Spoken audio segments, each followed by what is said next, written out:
Hello বন্ধুরা, গতকাল ভোরবেলা হঠাৎ করে বৃষ্টি আসায় ছাদ বাগানের কিছুটা উপকারও হয়েছে, আবার কিছুটা বলতে পারেন কিছু কিছু গাছের ক্ষতি হয়েছে।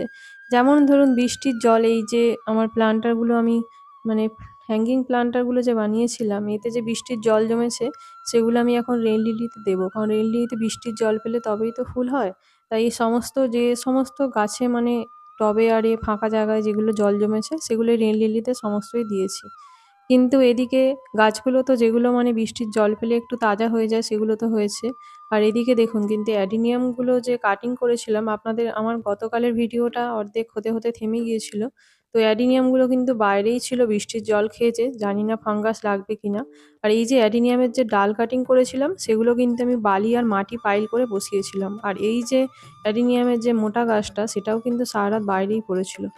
আর এই চেরি গাছগুলো তো এবার সময় এদের শেষ হয়ে গেছে। তাই লাস্টে আজ ঠাকুরের জন্য অনেকগুলো কিন্তু চেরি গাছের যে সমস্ত ফুল ছিল সব তুলেছি। সঙ্গে দুটো লক্ষ্মী জবাও তুলেছিলাম আর এই নয়নতারা। আর এই যে সাদা, সাদা ফুলগুলো দেখছেন, টগর ফুলের মতো কিছুটা দেখতে, এটা হলো কুন্দ ফুল। এটা আমাদের বাড়ির ছাদের নিচে, বাড়ির সামনে একদম হয়ে আছে।